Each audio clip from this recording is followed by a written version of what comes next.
Listen on the headphones and tell me how it sounds. All right. I'm gonna go like this far out. I'm gonna go like this. How are we sounding? I'm talking and I sound like Andrew so far, and then here, okay, it says kind of closer. That's the bit I don't do that noise. Welcome to Watches and, a show about watches and all kinds of things. And today it's watches and storytelling with the person, the man, who I think is the greatest living watch storyteller on YouTube, Mr. Andrew Morgan from Watchfinder, Mr. Talking Hands. And he is the Andrew that he's referred to in the intro. We get a little bit confused about which is which Andrew and who is who through this episode. It's a cracker. If you love Watchfinder and you love those stories, you're going to enjoy this episode, so kick back. Jeremy Clarkson, he is a buffoon, but he's very clever with what he says. He's very eloquent. Sometimes he puts his foot in it, as we have seen in recent times. But he can create a narrative that does more than reviews a car.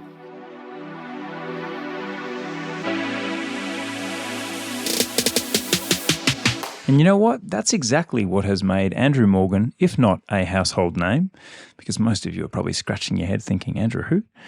He's a household pair of hands. If you've ever searched for a watch review on YouTube, you will quickly have become familiar with the Watchfinder search results, which, if I'm being honest, they're usually among the first couple that I click. If I click on a Watchfinder review, I'm guaranteed of a few things. Number one, lovely, rich, dulcet tones. Andrew Morgan, what a voice this man has. This is going to be such an enjoyable listen. I suggest you limit all other senses. Go into a sensory deprivation tank and listen to Andrew's voice. It is beautiful, and he explains how. It's all by design, and there's an art to the voiceover, which I hoped to learn in this interview. I'm not quite sure I did, but it was on the table. Andrew, make me better. He is also a wonderful storyteller and narrative constructor. I describe him as a David Attenborough of watches. He prefers to be Jeremy Clarkson, but I called him that because he builds drama. He builds historical significance. He manages to find interesting parts of a watch's story to make it all that more appealing. But until very recently, has been a disembodied pair of hands. And when I ran into him at Watches and Wonders for the first time ever in 2022, I did not know whether I was being pranked. Someone said, that's Mr. Watchfinder, that's Talking Hands over there. So we quickly connected. One thing has led to another. I have been on Andrew's channel, Andrew Morgan Watches, which I highly recommend. It's a wonderful channel. It has even more of Andrew's personality. It has his face, which is a novelty to begin with. And he describes how disappointing that has been for some people to actually have to visualize him. I disagree. I think he's very pleasant looking, but that's beside the point, because the quality of Andrew Morgan Watches is once again on point. It's quite an episode. I hope you enjoy it. Let's get stuck in.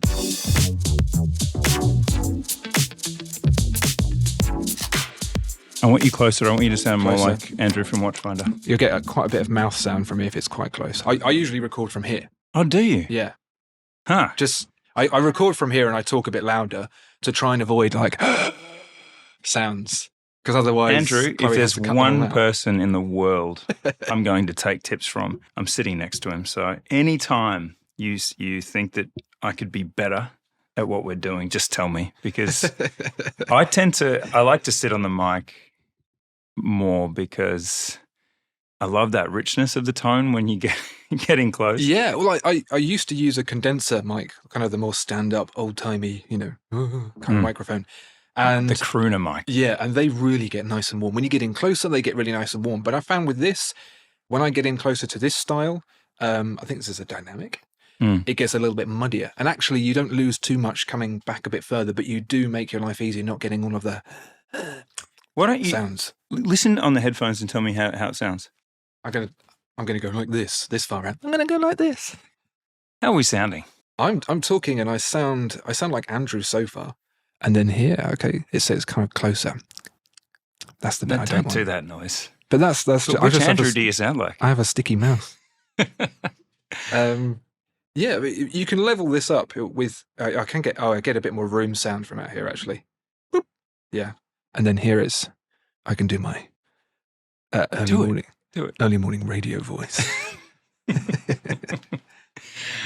Okay, well, we are recording, so that will all be in the show. I'm putting the headphones back on. Well, do you know what? This isn't my voice. Well, it is now, but it didn't used to be. I used to be a lot more like up here. That's how my voice was more. I would talk more in my nose, and I did a lot of research there. How do you make your voice sound better? And you have to like take it from up here and push it down here. And when you hear your feel your chest reverberating, that's the voiceover voice. So you can train yourself to get more in. I mean, you already have a nice voice, but before, if you go back to the earliest videos and you play those things back, oh my goodness, they're horrible. Just to describe my expression as that was happening, it was one of. How would you describe it? Bug-eyed. I was a little bit shocked because it's a bit like Brad Pitt sitting here and then peeling off his face. That's probably not too far off the truth these days, is it? They probably are. There's probably a lot of scaffolding under there. I think so. But look, it does actually start the proceedings on an interesting note because I've become obsessed with Austin Butler. Austin Butler? Do you know who he is? I don't. Am I going to be embarrassed to find out that I should? No, he's the lead actor. He's the Australian. Oh, no. He's the American actor in Elvis, the lead actor in Elvis that plays Elvis.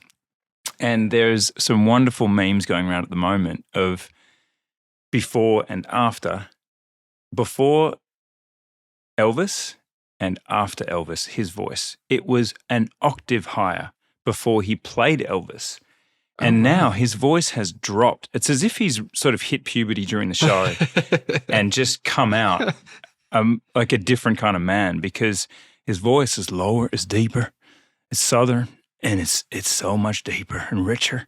And it's before he was like you were. So we need to do this. This is like a voice makeover. I need to know more. So how do you drop it from pre-Elvis Austin Butler to post? I don't expect that you're going to give me a drawl, but how do we get that richness and resonance of tone? Really, it is about trying to get it from your chest. So when you talk, you can feel it vibrating in your sternum. And so normally...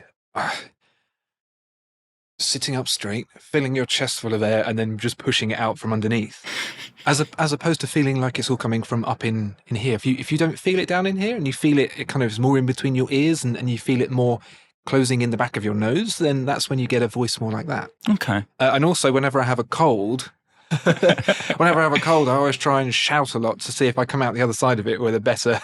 With a better voice. Just because when you have a cold, that's when it gets really good. Oh, I love it. And you get the real kind of the reverberation that goes on at the ends of words, and it kind of gets that you get a little bit of grain in the whiskey. Yeah, exactly. Yeah. See, look, to any other podcast preamble, this would be pre-talk that we'd cut. But we're just jumping straight in on why people would listen to this, which is how do I sound more like that guy?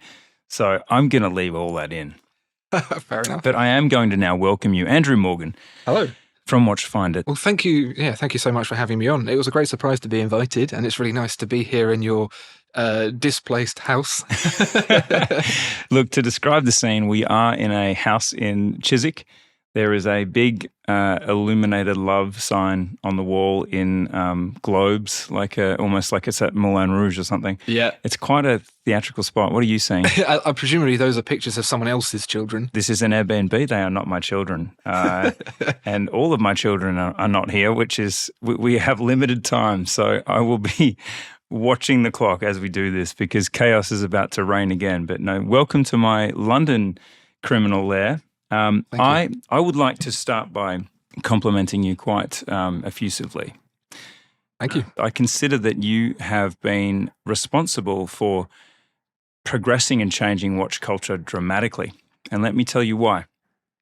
I believe and I'm looking at Andrew's partner Charlotte as I say this because I think she'll probably be more embarrassed than he will, but I consider that your voice and your style of storytelling has effectively made you the David Attenborough of the watch industry.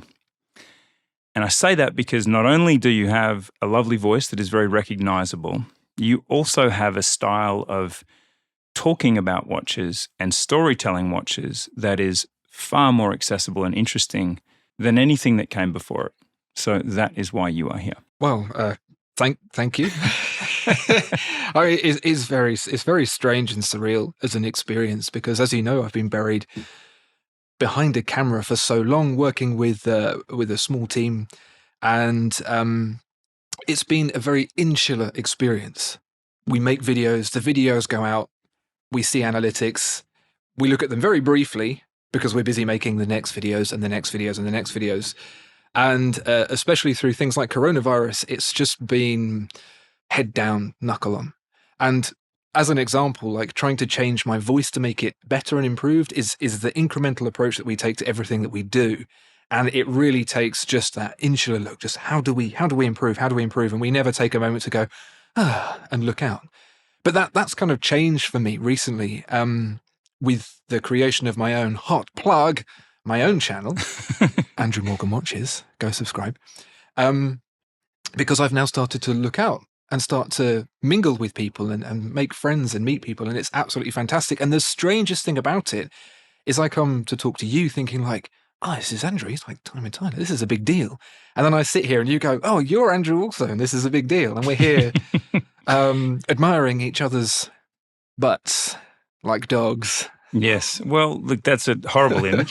Please get that out of your mind. But no, do you understand what I mean by David Attenborough? Because until David Attenborough, there wasn't a voice of nature documentaries, and there wasn't a sort of a narrative or a personality that people could really plug into to then explore. Like, I will listen to anything. I will watch anything with him on that. Could you tell me, do you have someone... Was there someone in the watch industry that filled that role that you were aspiring to, or was there someone like David out there that you thought did a fantastic job at narrating, I suppose, a subject matter? I think this is probably going to be a very universal feeling between you and I, especially with the stuff that you do on About Effing Time, which is really cool. Jeremy Clarkson, he is a buffoon, but he's very clever with what he says. He's very eloquent. Sometimes he puts his foot in it, as we have seen in recent times. But he can create a narrative that does more than reviews a car. And I remember as a kid growing up watching Top Gear back when it was originally on the BBC with Tiff Needle and Vicky Butler-Henderson and that gang. And they would go, oh, this is the new Ford Sierra, and it has this much space in the boot, and it has, the driving seat, you can move it around like this. I'm starting to nod off. Yeah. It's boring. Mm-hmm. And then Jeremy would come in, and it could be anything, and he would tell you a story. And the story would be loosely related to this vehicle in some way. It would pull from his experiences in life, whether they were real or fabricated or exaggerated. And you went through it and you thought, I can't wait to see what he's going to say next about this thing. And it didn't matter. And he was able to spin that into a whole show where the cars they were just secondary to the nature of the conversation and the antics. And I saw that and I thought, because it's really hard to talk about watches, because I don't really do anything. But what they do is they join you on a journey in your life. And I can talk about that because there's been how many years? 37 years of it so far. And there's plenty of that. There's plenty of that to spread around on all the watches. And so, yeah, David Attenborough, quintessentially English and just lovely. You can sit back and, in fact, people, as I've been meeting people, they say to me, and I'm sure they mean it as a compliment, but they look me in the eyes and they say, Andrew, I fall asleep to you talking. And the idea in the modern day, there is no greater compliment. The idea of grown men, some of them older than me, falling asleep to my voice. I appreciate it and I respect, but I also find it very, very strange. But Jeremy Clarkson, he did this different thing. He told a story, he brought in all these other elements, and it made you just think like, wow. And you got to the end and you thought, I'm emotionally connected to this vehicle now. I don't just want to buy it because I can put my kids in it and it'll do 30 miles to the gallon. I want it because I want to have a story that shares the same emotional connection that he's had with it. I want that too. And that's how I decided to tell the stories about the watches. And it started with the histories of the watches, and I've kind of evolved a little bit into trying to put in my own anecdotes into that, and hopefully people enjoy it. But I know I have great fun writing it, and if I have good fun writing it, then hopefully people enjoy listening to it. I think I can vouch for that. Tell me how, Andrew, in your perception, has the culture of being into watches changed since you started in the industry? Ooh, it's grown massively. It's changed massively. It's almost unrecognizable, I would say. And not necessarily in a bad way. I'm not being like, oh, things were better in my day. Because when I started doing this sort of stuff, I mean, literally, my job application to Watchfinder was seeing that they were hiring a copywriter to write descriptions for products they had for sale. Right. And I thought, oh, well, I'm currently a civil engineer, which I hate. And it's a good start. There's no civil engineering required. No civil engineering required. And I thought that job isn't going to pay me enough compared to what I'm earning as a civil engineer. So what I'll do is I'll pitch them the job that I want. And I saw within the car world things like piston heads in the UK. And I can't remember that there's big ones in America as well. I can't remember the names of those. But they had built up this idea of community. And I thought, this doesn't really exist. This needs to happen. We had Hodinkee, but it felt like a very tight-knit, very niche community of people who were interested in whether or not the paint had failed on their watch 30 years ago. They were more about that kind of level of collector nuance. And I can't get that far into it. I'm more about what story does it tell for me on my journey than did the dial crack 30 years ago.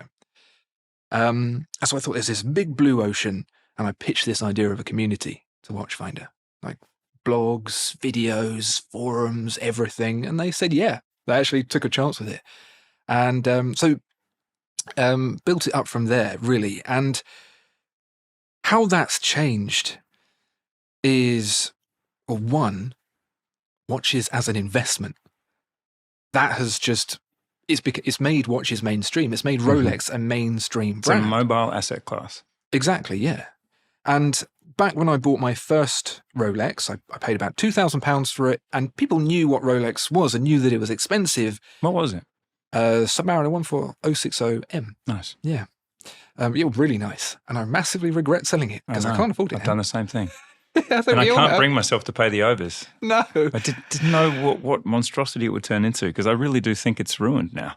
Ceramic bezel, that maxi case, I'm just not a fan. I dabbled with the GMT ceramic when it first came out, because that was a bit before all the prices went crazy, and just it felt cold. Yeah, and it remains. I had one of the first Batmans in Australia, which I was very, very privileged to be the first to have it on wrist after seeing it on so many billboards and so on. And the coldness is right. It has this sheen that just never goes away. It never has that reassuring matte, like skin is matte. It doesn't shine. And I found that it just had a inhumanly impervious quality to it. Yeah.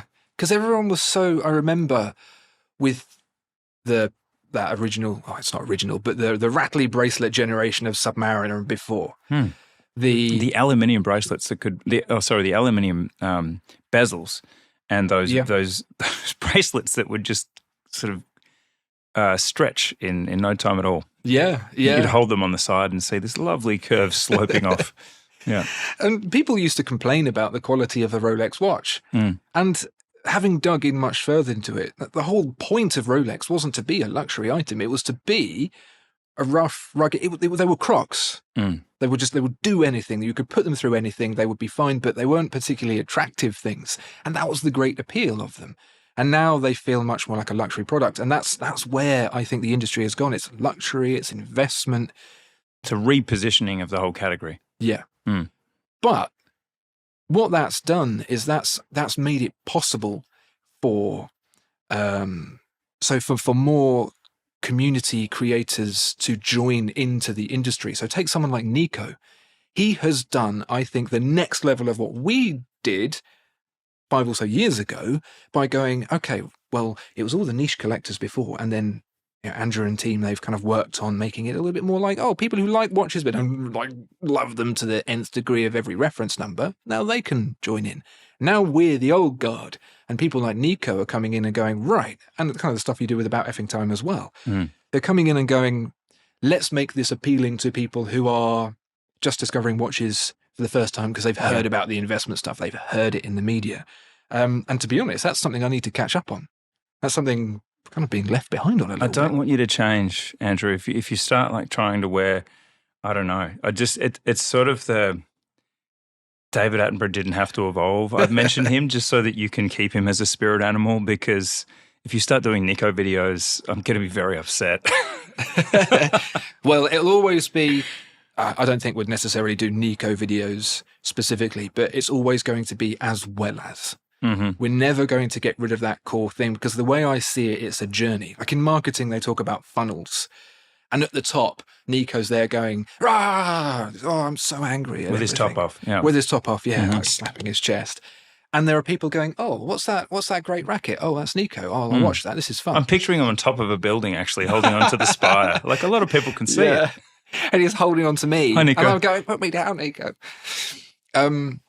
By the way, I must admit, I took my top off in our recent live stream together. So, I won't be there with you, Nico, but let's keep writing this image out. Then what happens? Oh, man, talking of taking top offs, this is a very much an aside. Are you going to take yours off now? No, I'm not going to take it off. It's too cold. But that's the only reason. I was talking to Nico on a call. He's currently in Dubai, and we were having a chat about things. And in fact, I think it's something that we as a community of creators need to do more of together, is to come together and just talk about the mental strain of being a community creator, because the ups and downs are very real. It's very real. Yeah. And we were talking about that, and we were talking about this, that, and the other, and blah, blah, blah, blah, blah.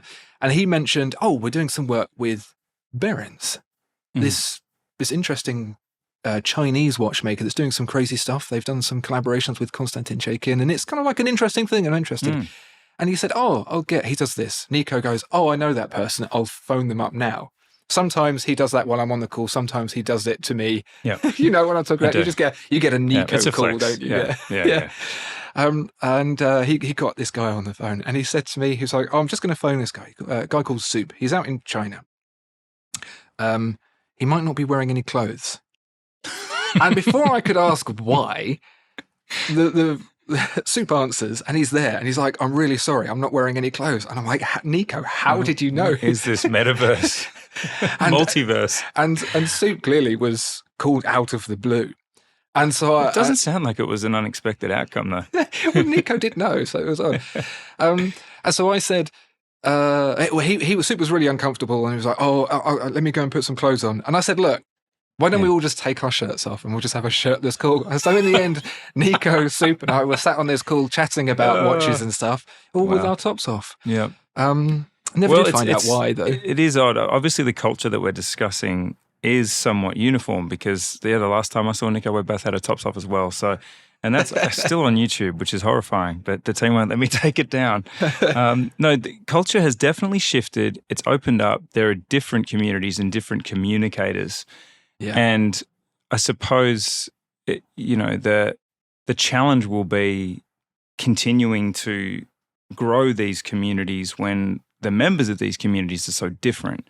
And an example was last night, the About Effing Time guys went to Google in London, and we did a Google Watch Club meetup.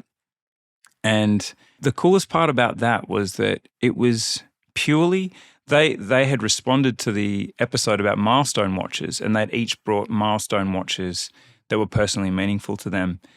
And I really feel that this cultural shift, wherever it's going, is so aligned with what I love about watches that I'm personally quite happy about it. I do think that, as you said, the mobile asset class piece has led to flippers and scalpers and muggers, and there's a lot of dark associations with the fact that there is awareness of the value of luxury watches, but I do think there's an enormous positive, which is that there is a new culture around watchmaking that seems, at Google anyway, to be very much based around the meaningfulness, the sincerity of your story. Yeah. And last night, I'll tell you two quick stories from last night. One was about a guy who wore a watch at his son's birth, and that he had a picture of the son on his naked chest. There's a theme emerging here, Andrew. I'm sure it's your fault.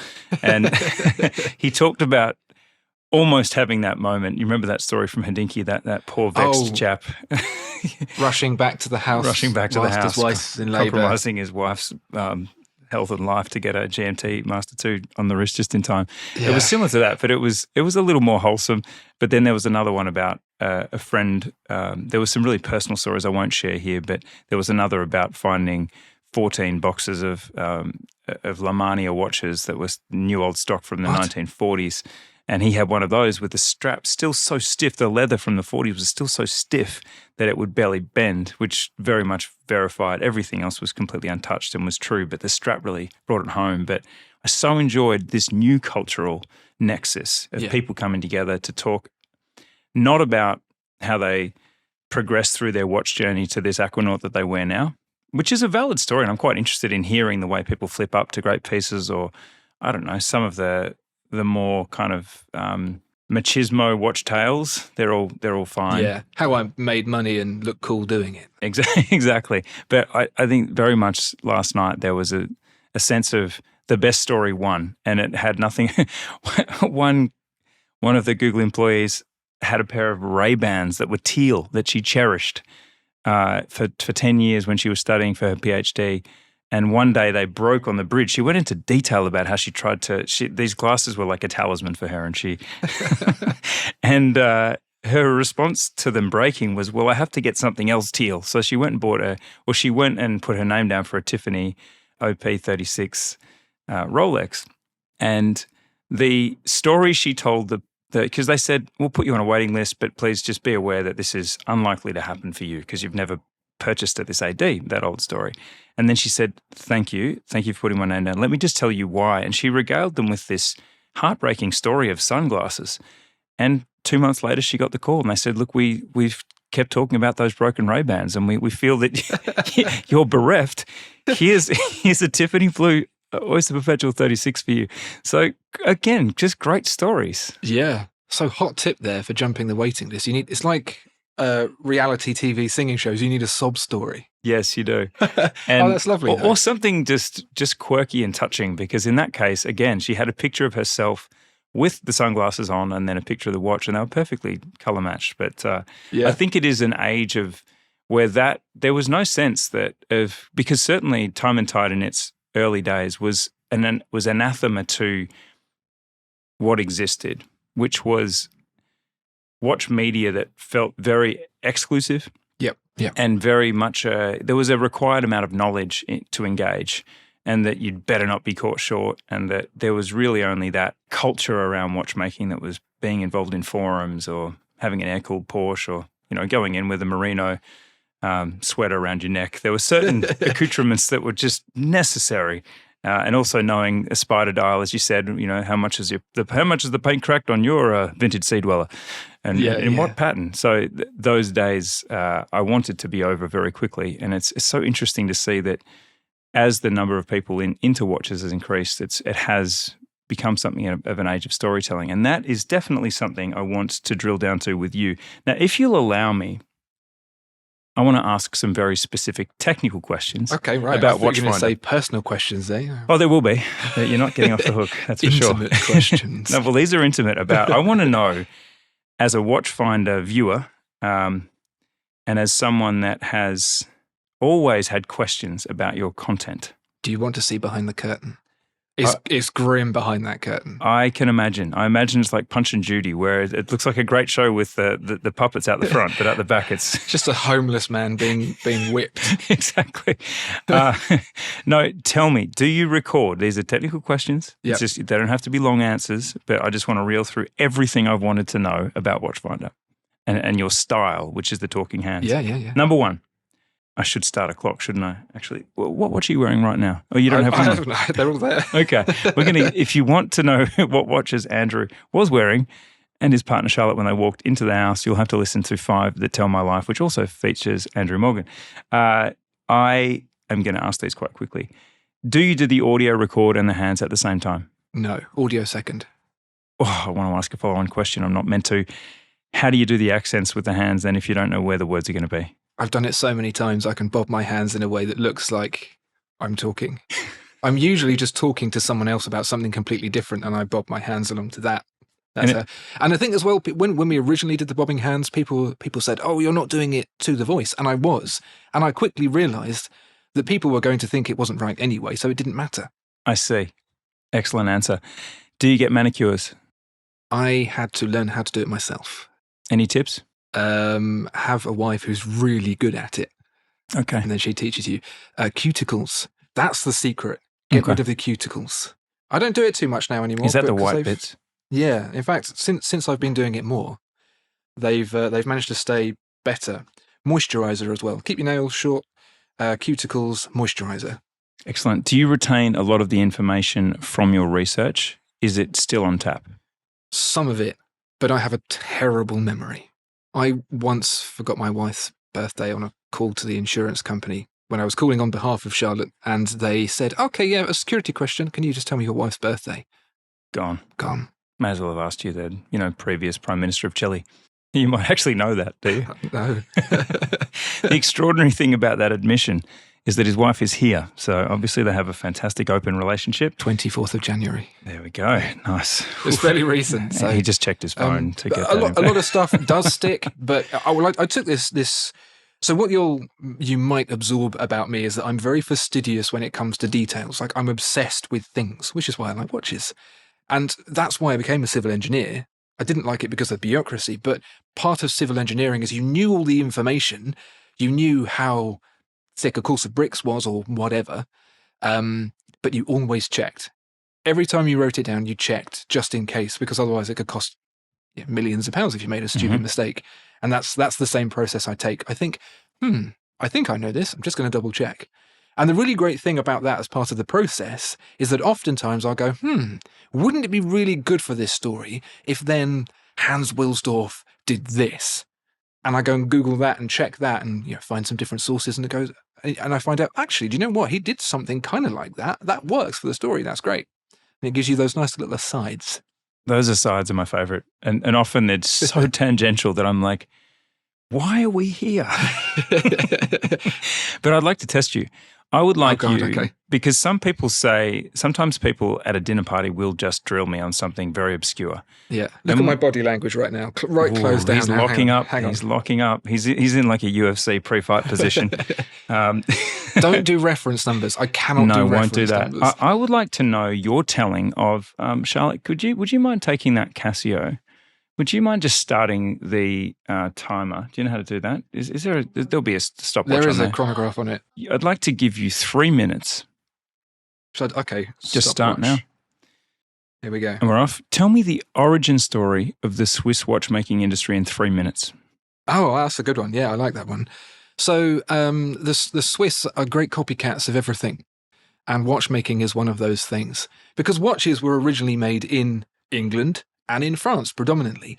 Lovely, great big, juicy pocket watches with all of the detail, great big detent escapements. Thomas Mudge, lever escapement, he came up with that in the UK. But the problem was, and this is a big problem generally in the UK, is that manufacturing is too expensive. The cost of labour is too expensive to make these things saleable. But of course, as England always does, it just ignored that and made them more and more expensive until it got to the point where no one could actually buy them and it just sort of died. But as that kind of grew, in the meanwhile, you fast forward a little bit ahead and you go over to America, you had the advent of the Great American Railroad. And there was a horrible train crash. Can't remember where or when or what kind of train it was, but it was a fast one and it was a deadly one and a bunch of people died. And they very quickly realized that it was a matter of seconds that they'd missed the timing by, so they needed to create some better watches. So that's where you saw things like Hamilton and Elgin, I don't know, those guys came about, and they created this idea of mass production of watches to a high quality, to great volumes, to millions of watches. Meanwhile, in Switzerland, 1 minute 30, halfway is good. Meanwhile, in Switzerland, they were all getting all a little bit cold, doing their farming bits, and they needed something to do. But they couldn't make jewellery. Well, there was a period where they couldn't make jewellery because this guy who came along, some religious reformer, who said jewellery is the work of the evil. Yeah. So he was like, no fun. No dancing on a Wednesday, no singing on a Tuesday, and no jewellery. And so all these guys stopped making little jewellery bits and started making watch bits. They made those in the winter months when there was no farming to do because it's all cold and snowy and they didn't have ski resorts back then. And so that's what they made. But the watch brands in Switzerland that were emerging, they were doing two things. One, they were making copies. They were making fake watches, like literally, because they were German. I think they were good German watches around that time as well. But they were making watches and faking like made in Glashütte and stuff like this on them, just to be sneaky. The like, outrage. naughty, naughty boys. The irony. I mean, the great irony, yeah. And one of the reasons that they did this is because they didn't have an industry worth anything. And then because they didn't have an industry worth anything, they couldn't pay. I'm talking faster now because I'm running out of time. They didn't have they didn't have any money to invest in it. And so all these different pieces, they would all turn up together and they wouldn't fit. So they had to modify them. So making a watch took a long time and they weren't very good quality. Then you had guys like Ariosto Florentine, the IWC guy, Florentine Ariosto Jones, that's his name. He came from America. He'd worked with these American industrialized places. Switzerland was like, oh, we need an industry. Oh, we'll give you subsidies. People from America came to Switzerland, started up their own companies, got guys over from Germany, which is why they're in Schaffhausen, IWC, who were good at doing it, and started making watches in the industrialized way. So was born the Swiss watch industry. And they kind of experimented with that and grew it. And, you know, people like Jaeger LeCoultre, wait, was it? I think it was LeCoultre, wasn't it? Originally, yeah. Jaeger was the instrument maker. They further produced the industrialized side of things using their kind of metal experience to create the micrometer, to get more and more and more accuracy. And just slowly over time, the cost of their product versus everyone else's and the quality met a sweet spot where it just became the home of watchmaking. What was that? 4 minutes. I'll let that pass. That was an extraordinary show. Whew.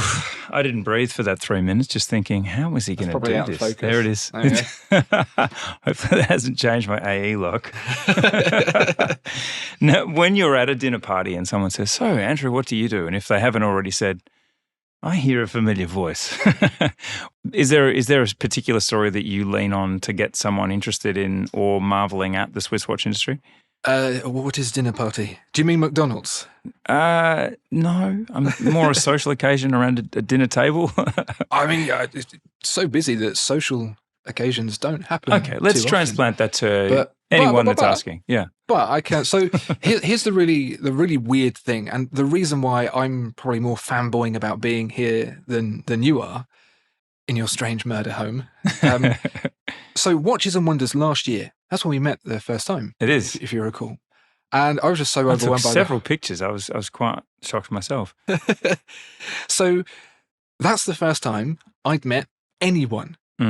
Literally the first time. We wondered if you were a bot, actually. Well, or a GIMP.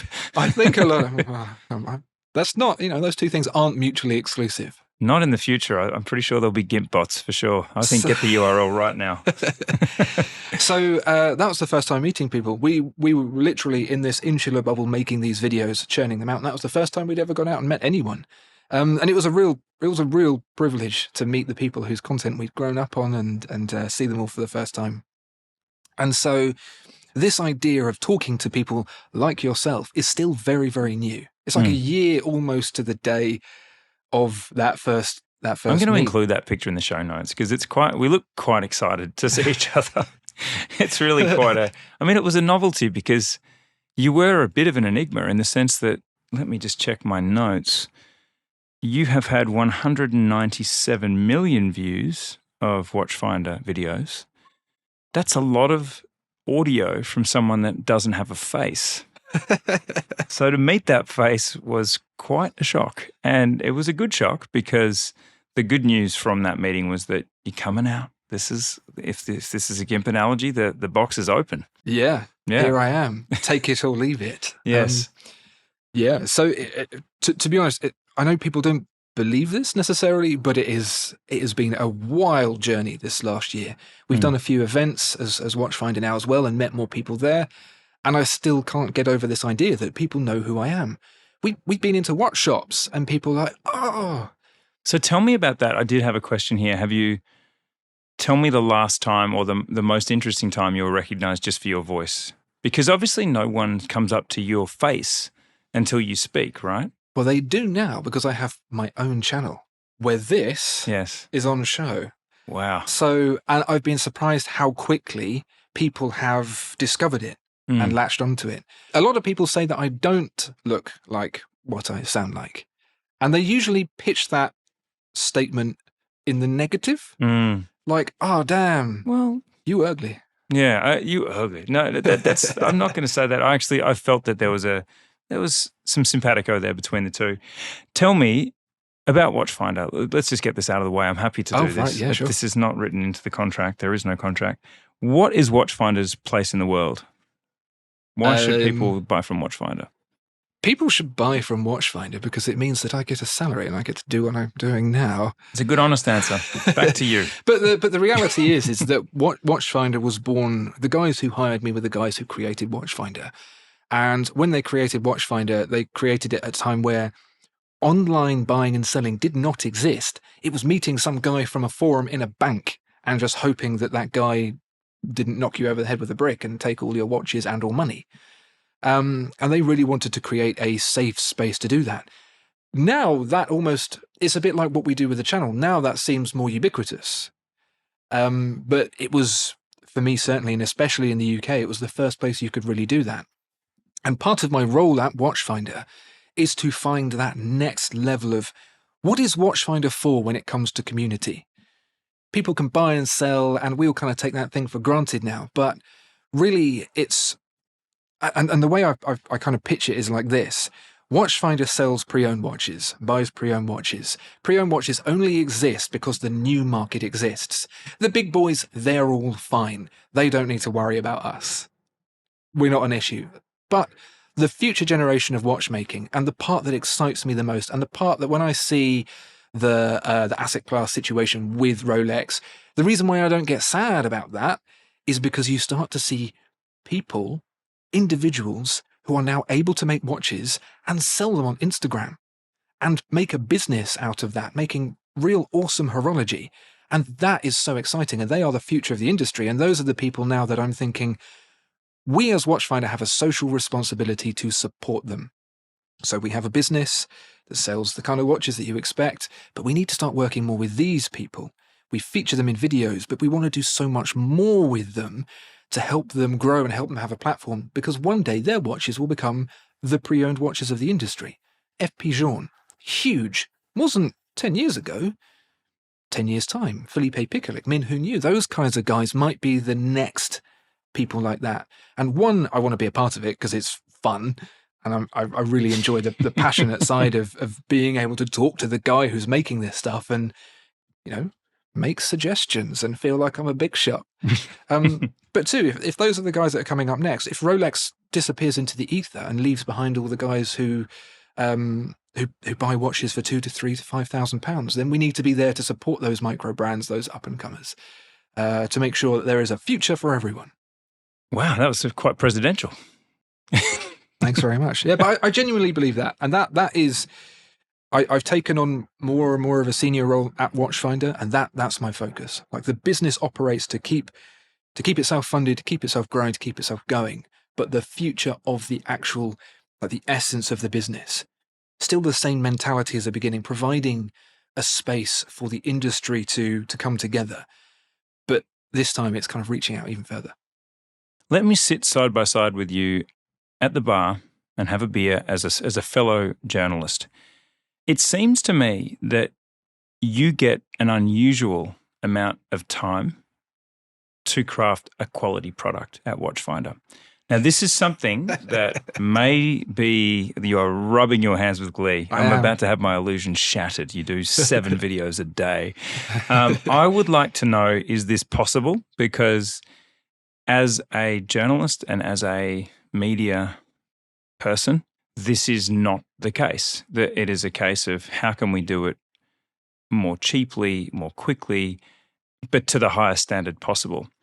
How long does it take you to do one of those sensational, tangential videos at Watchfinder? And do you push back against your deadlines? Tell me the nuts and bolts, because to me, the difference between Watchfinder videos and everything else was that it seemed that you had more time.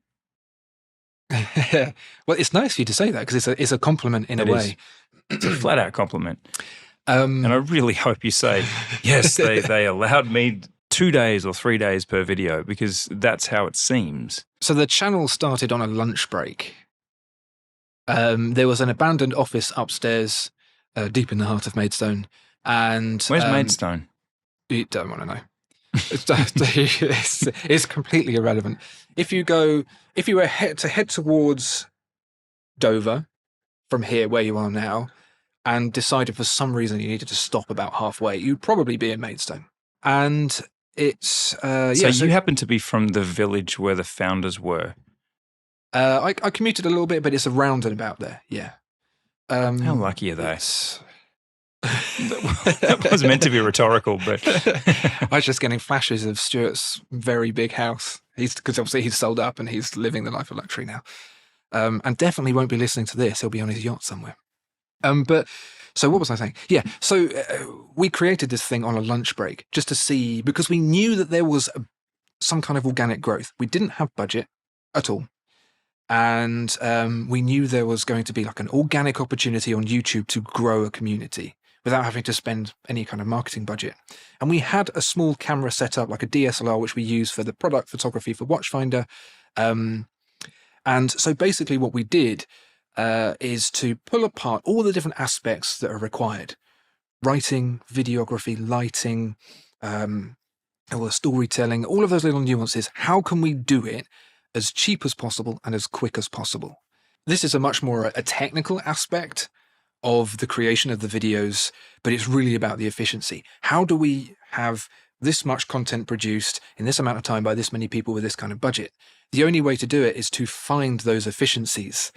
I like writing. I've written since I was a teenager. I've written novels and things like that. So, read all the books about narrative and how you create a story, blah, blah, blah, 3 acts, 15 beats, all of that. And so we got it to a point, long story short. The videos aren't created from end to end. We usually shoot a bunch of stuff and then write ad hoc to finish those up and then edit them. But one video, if you were to do it like in a single sitting, you've got the watch, you would have it written and recorded and edited in about day and a half. You could probably complete one in a day. That's not too bad. Yeah. Yeah. That was a really long answer. It was a good answer, though. I think I'm happy with it a day and a half. I think that's not shockingly short. If you literally did them in an hour, it would all just be a lie. All of this wonderful, relaxed, author-like tone would just be smoke and mirrors. So, I mean, to break that down, a script probably takes an hour and a half to write. Mm-hmm. It probably takes about 30 minutes to edit the audio to get rid of all the and all of that kind of business, if there's any in there. Filming one watch, about an hour and a half, and then editing is then a couple of hours. That's probably the most strenuous part, to be honest. It's the bit that nobody anticipates, but it's always the bit that bites you. Sitting side by side as we are at the bar for this part of the discussion as journalists and as researchers, can I ask you this is a pro tip. This is a tip from the pros here. How do you separate fact from fiction in these often completely false mythologies around brands? This is a real trap for young players, isn't it, Andrew? Yeah. If you're listening to this thinking, one day I want to be like Andrew Morgan from Watchfinder, your first mission will be to eviscerate a press release. Tell me, what is your method, ninja? Because we are both ninjas at this, and it is a very nuanced art. It is. And it's not something... The brands lie. They do. They use very clever wording sometimes as well. You can never be 100% with a lot of this stuff because the original documentation, in most cases, is gone. There is, it's second-hand, third-hand, fourth-hand information. It is, like you say, it's myth and legend. And sometimes you have to try and piece as best you can and speculate. But sometimes the brands will outright come up with stuff that is either misleading or just lies.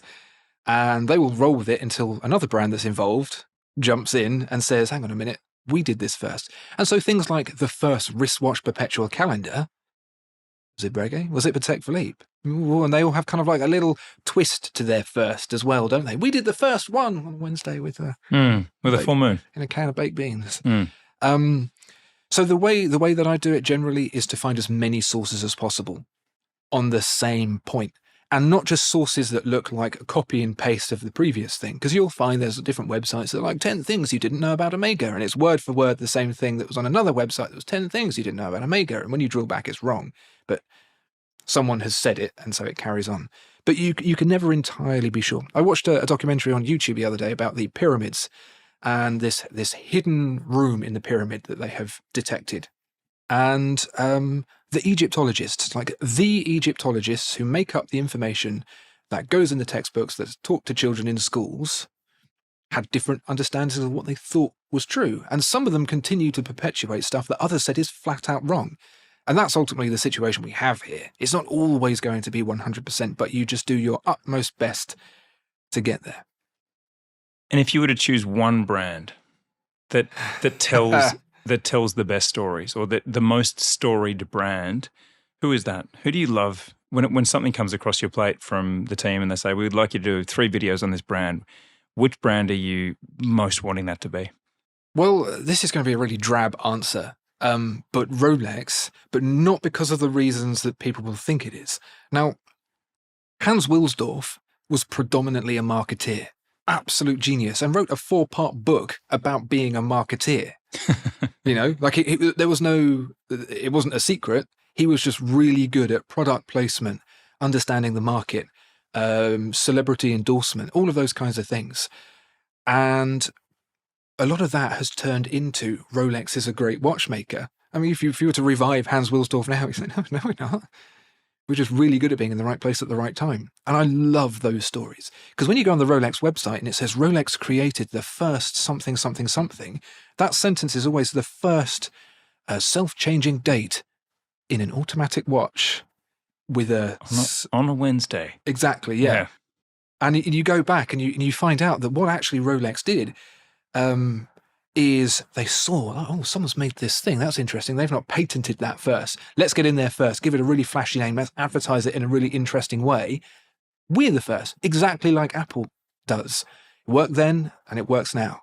And I love that because, one, it's a bit of like a did you know kind of pub fact bore stuff, but also to pick apart what the brand says and find out the truth and find out how the two things intersect actually makes me respect Hans Wilsdorf and what he did even more.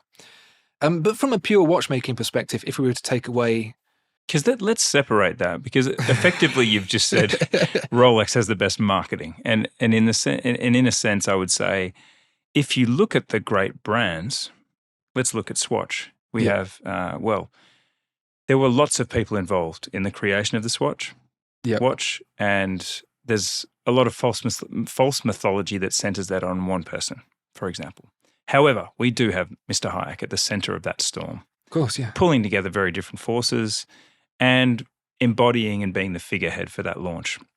So we have Mr. Hayek at Swatch, and at the Swatch Group, and we have the Swatch as the result of that, and then the Moon Swatch 30 years later. Or is that, how many years was it? 30? I think 30. Oh, it's got to be more than that now. It's going to be... We've got to be pushing 40 maybe. 40, yeah. 40 something, yeah, yeah. 40 years later. And then we have, for example, Jack Hoyer, a master marketer.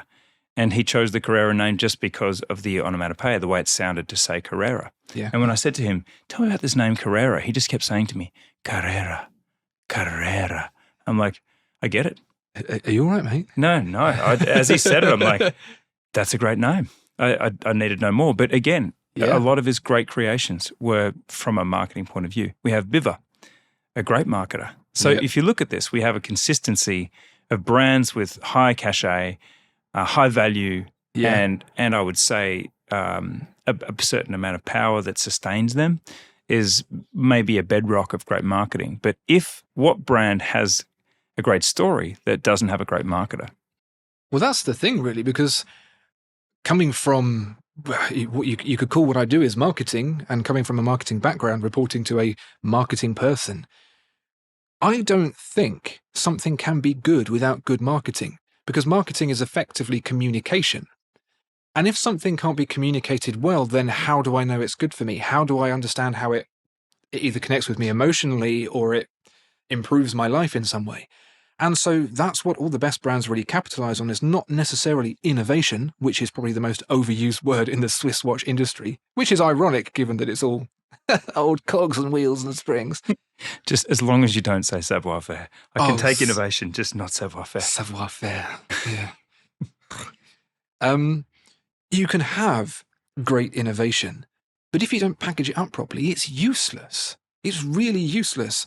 And this is the interesting thing I see as a real opportunity to help young brands coming up. They create great watches, and either the design feels a bit clumsy, but the complication is great, the work is great, or they don't have a flash to their personality or their story that's going to get people going. There's a reason why those shows where people go on and sing, they all have a story, because it connects you as a human.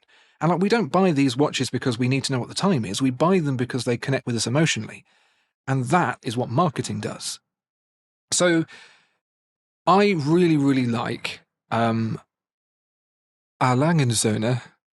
I have the same look of discomfort every time I say it. Yeah, you just feel like as soon as like a German person's going to pop up in the window behind and be like, Nein. Because they don't necessarily have decades, centuries rather, of history. But what they do have is people like, I'm so bad with names, Anthony de Haas. He's so personable. You meet him, you talk to him, you hear about him, you connect with him as a human. And it's one of those things. He's one of the great, I have to say, product presenters. You will walk away wanting a Richard Lang Deadbeat Second just because he showed you its internals, which for me is the least attractive part of a watch. I don't care. Stop showing me cogs and wheels. Like, you're ruining the romance. But when he does it, yeah, and he explains the challenge of a deadbeat second and the irony of a deadbeat second, which is effectively a mechanical watch that ticks. So the ultimate sort of sleight of hand, really. Yeah. And also the ultimate, it's like an animal that has a trick that looks like it's lame and limp, and then something comes over and laughs at it and it eats it. I saw a snake on Nature is Metal yesterday. Do you follow Nature is Metal? That's just you looking out of your back window, isn't it, at home? In Australia, everything kills everything. No, there's a snake that has a tip of its tail that looks like a three-dimensional spider, and it waggles its tail out of a crevice in a rock. A bird swoops in thinking payday, and then bang, the snake leaps out of the hole and kills a bird. It's an incredible... Follow Nature is Metal on Instagram. But the point is just to say that a Richard Lang Deadbeat Second looks like a quartz watch, but in fact, it's one of the most baller mechanical watches ever made, wonderfully presented by your friend, who is able to evoke intense emotion through engineering, which he is singular. No one else can do that. Yeah. And that's what I enjoy, actually, is I enjoy finding brands that don't have that and finding it for them. Finding the story, talking to them and hearing their journey. So take Felipe Piccolo, for example, as a guy I was introduced to fairly recently by the great Marco over on Swiss Watch Gang. Mm-hmm. And met Felipe, met his partner Abed, business partner, I should say. And first of all, you see a watch and you think, oh yeah, like that's an Etta and it's been heavily refinished and reworked. That's cool. And then you talk to him and you hear, and I heard this story from Abed, not from Felipe. It's probably not a story Felipe would tell, about the difficulty he had in getting into a watchmaking school because he looks foreign, and how hard of a time he had with that. And you hear that story and you hear the journey. The Swiss weren't inclusive to a foreigner? I mean, this was in German, and I mean, that is a whole can of worms, isn't it? But he had real trouble. And then when he finally got into a school, he wasn't interested in learning how to change a battery. He wanted to make watches, and the tutors were like, I don't know. So he went and bought all the books on eBay, all the old books, and read it, and then was teaching people in school about how to do it. And now you're thinking, I want this watch because it's made by this genius. That you physically see the watch in a different way. And it's a bit like there's a phenomenon whereby someone who is very physically attractive, if they open their mouth and they say horrible things, you can physically see them as unattractive. It's like that, but the reverse. You meet the person and it adds weight to the watch itself. And no better example of that is there than FP Jaune. Well, the watches are pretty cool. They're not finished the best. They're not necessarily the most technical. They're not the most dynamic and crazy, or they kind of have a unique something. But the guy, the grumpus of the industry, like this man has created legend from turning business away because he doesn't like you. And I just love that. He's truly aspirational, living your best life type of style, isn't he? As in, wouldn't it be wonderful to just be able to tell people to F off when you wanted to, which in his case is several times a day. Yeah, it's proper Enzo Ferrari kind of behavior, isn't it? It's just got that beautiful human dynamic that turns a pile of metal into a story. Mm-hmm. So to be honest, I go looking for the ones that don't have that to see if I can find it. Those are my favorite. I agree. And sometimes finding the diamonds in the rough, like I recently did an event around Breguet and just went hunting on Breguet stories. What a character. And I've since met a few Hollywood people and I've said to them, look, if I wrote a treatment about the life of this guy, Breguet, would you consider it? They all said no. But I've got Aldous Hodge actually. Hi, Aldous. Aldous Hodge is definitely on the train in terms of I regaled Aldous with a whole night of stories about Breguet's weirdness and wonderfulness. And he was an absolutely eccentric and brilliant character because unlike a lot of technical engineering type of people, he was very socially engaged and very funny. Like he would just he pulled a lot of pranks. He was quite a character, but I agree with you. It's the brands that don't necessarily capitalize on their power that are the funnest ones to work with. Yeah.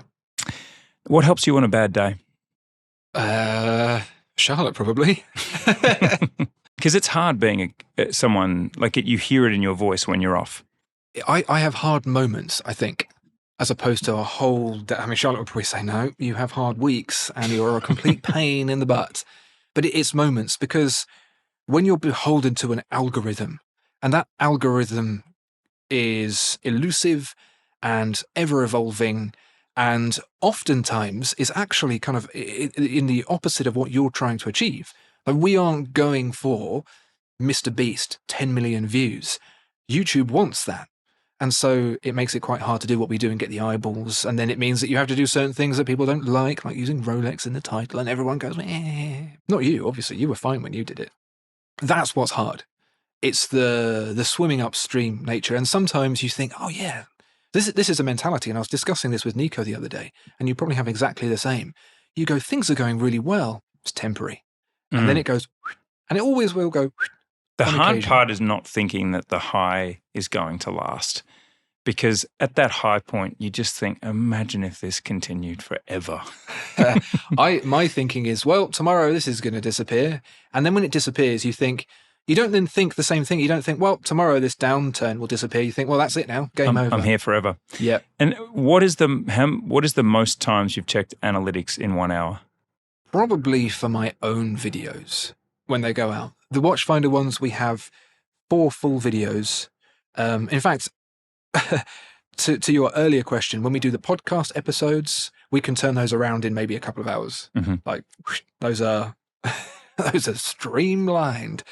But with my own videos now, because there's so many Watchfinder ones, you kind of check in and just make sure it's doing okay. And is that trajectory about right? Maybe tweak a title and then you're thinking about the next one. You don't have time to really look at them. But my ones, because it's so at the nascence and because it's so at the heart of me, because I'm there talking to people with my own mush, I really, really feel like if this fails, it's because everyone hates me and it's because I'm done. And so I'll be there just checking and making sure and checking and making, oh no, it's going down. Maybe it'll pick back up again, change the title, check it again. So you do that. I'm comforted by that. Yeah. Charlotte's nodding. You shouldn't, but if you don't, it will bite you on the butt as well, because then you won't see when you need to make those changes. And sometimes you need to make a change. Yeah. Now, if you do have to get in the zone and you're performing, you want your voice in its best, because it is like your voice is an incredibly transparent thing. How do you get yourself in the zone? If you're listening to a song, what's your pre-game song to do what you do as Talking Hands on Watchfinder? I think recording is the getting me into the game of it, because I'm then telling a story. So I'm taking myself somewhere else by telling the story. So if I'm thinking, oh God, YouTube is really, I'm going to read this fun story about this guy, and I'm going to go through that, and I'm going to get to the end and think, I enjoyed telling that. That was a good story. I'm pleased with myself. And then I'm not thinking about the performance of what's just happened. I'm thinking about how I enjoyed telling that story. I mean, that sounds a bit narcissistic. Almost like, oh, I enjoy hearing my own stories. And I wrote it and I voiced it and I am wonderful. Aren't but I it is clever? true. Yeah. The quality of the script's important. If you've written a banging script, I agree. If you said, Andrew, you look a little filthy today, perhaps just read this story. If it's a good story, I'm pretty much, I don't need my AC/DC beforehand to make the medicine go down. I just need, because I am a campfire gene person as well.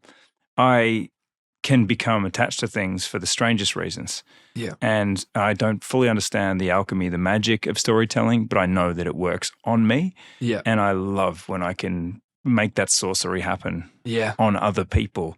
But certainly a good script will, you don't need a song to get in the zone. But I was just wondering what music you listen to, because I'm quite obsessed with music, because I was lucky enough to interview Evelyn Genter the other day. Yeah, yeah. And I had this wild rumor that I wanted to clear up about Gerald, which was that he listened to hip-hop to design. As in the earliest, most nascent period of hip-hop. I was going to say, yeah, that would be the origins of hip-hop, wouldn't it? Yeah, well, he was its biggest fan, maybe in Switzerland. I don't imagine from if you picture yourself walking down in the old town of Geneva that you'd hear Run DMC just thumping out of one of those sort of elegant shuttered windows. But that was Gerald designing. And Genter, turn that down. Apparently that was his daughter, Alexia, who was knocking on the door saying, "Dad, I used to like this music." What do you listen to get fired up? Or calm down, or anything? I love a really eclectic mix of music. And music to me is a bit like the story of watches or movies. I love movies. I love anything that connects with me emotionally. And that's why I don't like Max Verstappen so much, because he really connects with me emotionally. So the kind of narrative of anything is where I'm really at home. And I think usually often it's because I want to be in a place that's different. I like to take people to other places because I like to be in other places myself. And so for music, often it's anything that has an emotional connection of some description that tells an emotional story. And so I don't like chart music. Mm-hmm. Because to me it's background music. I don't listen to music in the background. Charlotte will, if I listen to music, I'm putting music on, I'm going to stare at a wall and listen to the music. Whereas Charlotte's more of a fan of background music. So when I really started getting into music, it started off with things like Pink Floyd. Mm-hmm. The first album I listened to with Pink Floyd was Wish You Were Here. And I was just like, what is this? The soundscaping, the way that it builds this three-dimensional world, doesn't it? Exactly. These people are sat around creating this stuff. And I'd never heard of it before. No one my age ever talked about it. They were all talking about Eminem. And I was thinking, this stuff exists. It's also pretty great, I have to say. There's some pretty good narratives in Eminem's music, but we'll take that offline if that's going to cause some conflict. Yeah, no, the stories. The thing I really like about the earliest hip-hop, and I think to a degree Eminem kind of bleeds into a little bit, is the story of people who live in a world where there is no out and where you are forced to make very difficult decisions. And joining them in that journey and in that pain and in those struggles, that's what's interesting. I'm not interested in hearing hip-hop from a guy who was born to music producers who's wealthy, whose biggest problem is which Rolex should I buy. That is not an emotional story. I love the way you brought that back into topic. Nice. Yeah.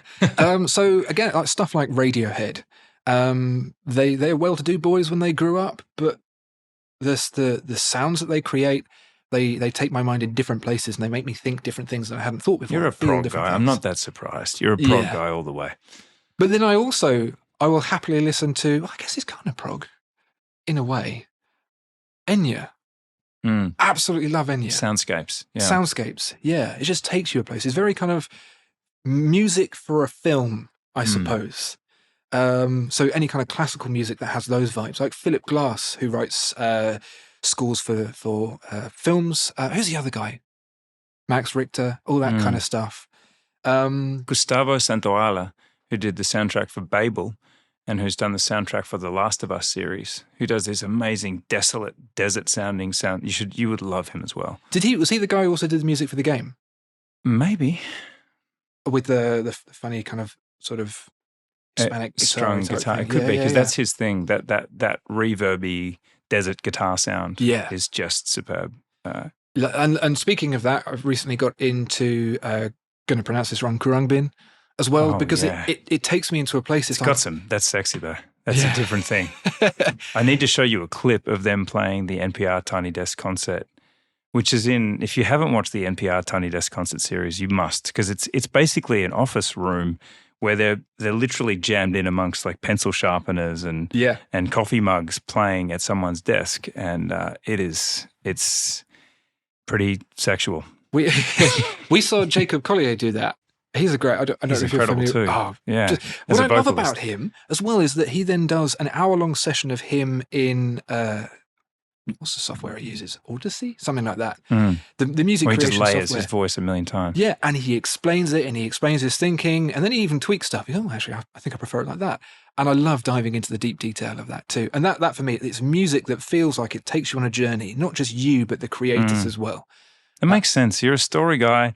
Thank you so much for joining us. Thank you for having me. Thanks, Andrew.